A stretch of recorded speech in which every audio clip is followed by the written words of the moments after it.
Bienvenue dans cette nouvelle vidéo de la série 10 minutes théologiques. Elle a pour titre « La création et les débuts de l'histoire biblique ». Elle concerne les 11 premiers chapitres de la Bible. Au commencement, Dieu créa. La Bible commence avec une affirmation massive et déclare, sans le justifier, qu'avant toute chose, il y avait Dieu. La Bible ne répond pas aux questions modernes qui essayent de comprendre comment les choses ont pu être, mais elle explique pourquoi ça existe. Les premiers chapitres de la Bible présentent les grandes vérités que l'humain a besoin de connaître, et elle affirme sans détour que si l'humanité existe, c'est parce que Dieu l'a voulu. De même, la nature, de l'infiniment grand à l'élément le plus microscopique, est issue de sa propre volonté, et cet ensemble est le fruit de sa création. Dans Jérémie 27, verset 5, Dieu affirme ainsi « C'est moi qui ai fait la terre, les hommes et les animaux qui sont sur la terre, avec ma grande force et la puissance que j'ai déployée. » Cela ne dit rien des modalités par lesquelles Dieu a agi, mais très clairement, c'est lui qui a posé les lois naturelles qui permettent au monde d'exister. Et dès lors, la science ne nous éloigne pas de la foi. Bien au contraire, elle nous y ramène à très grande vitesse. Car les lois stables mises en place par l'Éternel ne sont pas soumises au hasard des choses. Elles sont observables, analysables. On peut ainsi dire que c'est Dieu qui permet la démarche scientifique, tout en affirmant aussi que la création, avant d'être pour le laboratoire, a été conçue pour révéler sa gloire. Dans le texte biblique, toute cette création est présentée comme le domaine de Dieu. Elle est même présentée comme un royaume où il règne absolument, plus encore. Elle est présentée comme un temple, le lieu de la présence de Dieu. Or, dans un temple, dans l'Antiquité, on place une image du Dieu, une statue ou une effigie. Dieu, lui, va placer une image vivante. Il va y placer l'humain fait à son image. Et comme Dieu est un Dieu trinitaire, un Dieu en relation, il va y placer un humain, l'Adam. Il y a ici un jeu de mots autour du mot Adama qui veut dire terre. On devrait traduire le terrien, l'humain. Le texte biblique précise que Dieu créa l'humain, homme et femme, il les créa. Il y a donc une seule humanité à l'image de Dieu, mais cette image a plusieurs visages. Il les créa. C'est une humanité unique et plurielle tout à la fois, comme le Dieu trinitaire est un et trois. L'image de Dieu concentre donc tous les humains, les grands, les petits, les hommes, les femmes, les jeunes et les plus âgés, les valides et les malades. La Bible donne à l'humanité et à chacun des êtres qui la composent une valeur inestimable. Chaque être humain existe parce que Dieu l'a voulu. Et il est un représentant, une effigie du Dieu trois fois saint dans son temple création. Les conséquences éthiques de cette affirmation des premières pages de la Bible sont nombreuses. Le summum de la création est le dernier jour, le 7e. Un jour où précisément rien n'est créé. Ce jour est un jour réservé à Dieu. L'être humain, créé la veille, commence donc à vivre en savourant tout ce que Dieu a fait pour lui dans le repos qu'il n'a pas mérité. Tout est écrit dans ces premières pages de la Bible pour souligner que la vie sur terre gravite autour d'un Dieu souverain, un Dieu unique qui donne, qui est créatif et qui se plaît à bénir et à aimer, avant tout effort de la part des humains. Et dans ce cadre idéal, les humains sont appelés à vivre pleinement, à vivre dans la relation avec Dieu, dans la plénitude de sa présence. En effet, le Créateur a créé une créature qui lui correspond, à laquelle il peut parler et qui peut l'entendre.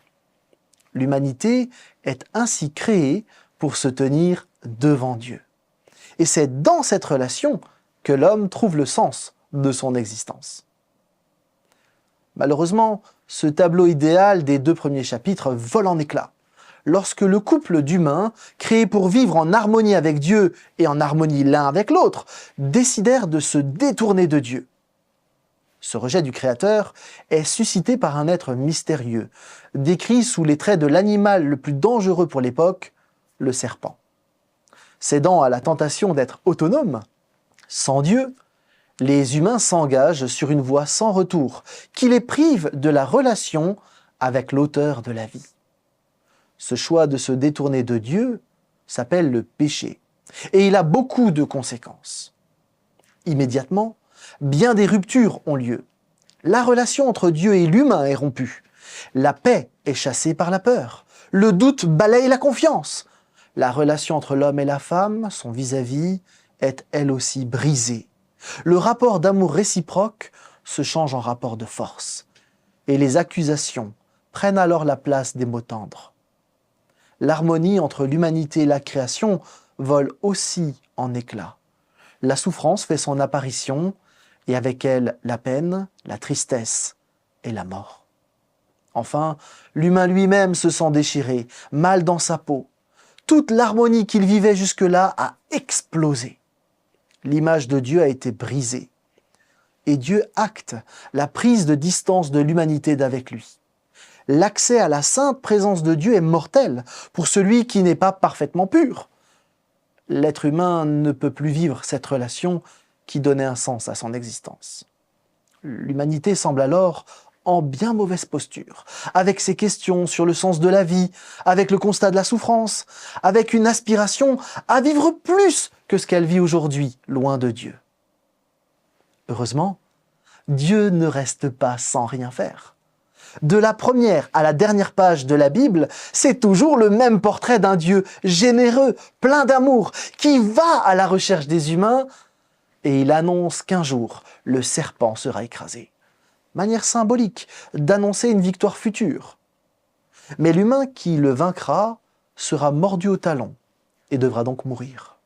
Ce texte, que l'on trouve en Genèse 3,15, est la première annonce du salut à venir et de la victoire sur le mal. Cette promesse sera renforcée quelques chapitres plus tard par l'image d'un bateau de sauvetage de grande ampleur, qui illustre aussi l'idée d'un salut que Dieu va mettre en place pour une humanité qui se noie dans l'horreur et dans la méchanceté. En attendant, la suite des événements rapportés par le livre de la Genèse montre la déchéance de l'humanité. Violence, meurtre, moquerie, abus de pouvoir, ivresse. La faute primitive a ouvert la porte à toutes celles qui suivront. Le mal se répand et s'aggrave.